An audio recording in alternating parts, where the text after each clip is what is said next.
Hello friends, இன்னைக்கு நம்ம 7-day challengeல day 5ல இருக்கோம். நம்ம இன்னைக்கு எந்த ரைட்டிங் பிராக்டிஸும் பண்ண போறது கிடையாது. ஜஸ்ட் I-O அந்த லெட்டரை வந்து குழந்தைங்க ஞாபகம் வச்சுக்கிறதுக்கு சில ஆக்டிவிட்டீஸ் தான் பார்க்க போறோம். இந்த ஆக்டிவிட்டீஸ் எல்லாமே குழந்தைங்களுக்கு ரொம்ப இன்ட்ரெஸ்டாகவும் ஜாலியாகவும் இருக்கும். இது இல்லாம நான் நிறைய ட்ரேசிங் மெத்தட்ஸ் என்னோட சேனல்ல போஸ்ட் பண்ணிருக்கேன். அந்த வீடியோவையும் மறக்காம பாருங்க. ஃபர்ஸ்ட் ஆக்டிவிட்டிக்கு நமக்கு கொஞ்சம் பிளே டோ வேணும். அது கூட வந்து 1 or 2 கலர் பென்ஸ் வந்து நமக்கு வேணும். ஸோ இந்த பிளே டோ வச்சோ அல்லது சப்பாத்தி மாவை வச்சோ நம்ம என்ன பண்ண போறோம்னா அந்த ஷேப்பை வந்து பில்ட் பண்ண போறோம். ஸோ ஸ்டெப் பை ஸ்டெப்பா எப்படி வருது அப்படிங்கறத குழந்தைங்க கூட கொஞ்சம் டைம் ஸ்பெண்ட் பண்ணி நம்ம அதை சொல்லி கொடுக்க போறோம். ஷேப்பை பில்ட் பண்ணதுக்கு அப்புறம் அவங்க விரலால அதை ஜஸ்ட் ட்ரேஸ் பண்ணி பார்க்க சொல்ல போறோம். நெக்ஸ்ட் நம்ம 2-3 பென்ஸ் எடுத்துக்கலாம், கலர் பென் எடுத்துக்கலாம். இந்த பென்னை வந்து அவங்க டாட்டட் லைன்ல அப்படியே ஸ்டெப் பை ஸ்டெப்பா 1 2 3ன்னு சொல்லிட்டு வச்சுட்டே வர போறாங்க. கலர் கலரா எழுதும் போது இன்னும் கலர்ஃபுல்லா சூப்பரா இருக்கும். ஆல்ரெடி பில்ட் பண்ணிருக்கோம் இல்லையா, அதுலயே கத்துக்கிட்டாங்களா அப்படின்னு நம்ம செக் பண்ணி பார்க்கலாம்.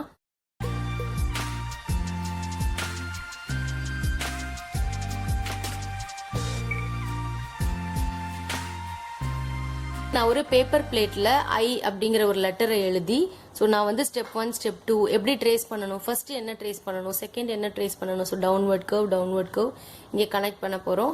இங்கே ஒரு அப்வர்ட் கர்வ், இங்கே ஒரு அப்வர்ட் கர்வ்னு ஸ்டெப் பை ஸ்டெப்பா போட்டிருக்கேன். இந்த 6 ஸ்டெப் ஃபாலோ பண்ணலாம். அப்படி இல்லைன்னா 1 2 3 ஸ்டெப்ஸ், இந்த 3 ஸ்டெப்ஸை வந்து அவங்க ஃபாலோ பண்ணி இங்க வந்து பில்ட் பண்ண போறாங்க. அங்க ஆல்ரெடி இங்க பில்ட் பண்ணிட்டோம் இல்லையா, நான் டைரக்டா ஜோஷினை வந்து நான் இங்க எழுத சொல்ல போறேன். ஜோஷின் இந்த ஸ்டெப்ஸ் எல்லாம் ஃபாலோ பண்ணி அவங்களாவே இந்த ஷேப்பை வந்து பில்ட் பண்ணிருக்காங்க. இந்த லெட்டரை வந்து அவங்க பில்ட் பண்ணிருக்காங்க. அந்த பேப்பர் பிளேட்ல நமக்கு என்ன லெட்டர் சொல்லி கொடுக்கணுமோ அந்த லெட்டர், அப்புறம் சின்ன சின்ன பீசஸ் ஆஃப் பேப்பர். ஒரே கலர் எடுத்துக்கலாம் அல்லது 2-3 மல்டிபிள் கலர்ஸும் நம்ம எடுத்துக்கலாம். மேகசீன்ல இருக்கிற பேப்பர் கட்ஸ் கூட நம்ம கட் பண்ணி எடுத்துக்கலாம். நெக்ஸ்ட் இதை வந்து நம்ம இது போல க்ளூ பண்ண போறோம். இதை வந்து அந்த லெட்டரோட ஷேப் எப்படி ஆரம்பிக்கணுமோ 1 2 3 எழுதுறதுனால எழுதிக்கலாம். அந்த லெட்டரோட ஷேப் வைஸ் அவங்க வந்து இதை அப்படியே கொஞ்சம் கொஞ்சமா வச்சுக்கிட்டே வரணும். நம்மளுடைய லாஸ்ட் ஆக்டிவிட்டி. இந்த ஆக்டிவிட்டிக்கு நம்ம லெட்டர் எழுதிட்டு அதுக்குள்ள குட்டி குட்டி சர்க்கிள்ஸ் மாதிரி போட்டிருக்கேன். இங்கே தான் ஃபர்ஸ்ட் ஸ்டார்ட் பண்ண போறோம். அதை கலர் பண்ணிக்கலாம். அதுக்கப்புறமா சின்ன சின்னதா, ரொம்ப சின்ன சின்னதா பிளேடோவை ரோல் பண்ணி நான் எடுத்துக்கிட்டேன். இந்த மாதிரி ஒவ்வொரு சின்ன சின்ன பாலையும் எடுத்து அந்த சர்க்கிள்குள்ள ஆர்டரா ஃபர்ஸ்ட் இங்க இருந்து அப்படியே அரேஞ்ச் பண்ணிட்டே வர போறாங்க.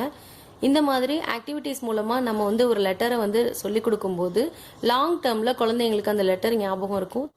இந்த சர்க்கிள்ஸ் எடுத்து வைக்க குழந்தைங்களுக்கு கஷ்டமா இருந்ததுன்னா கொஞ்சம் பெரிய பெரிய பாலா வச்சுக்கலாம். அப்படி இல்லைன்னா இதை வந்து பிளாட்டா பிரஸ் பண்ணிட்டு அதை நம்ம வைக்க சொல்லி கொடுக்கலாம்.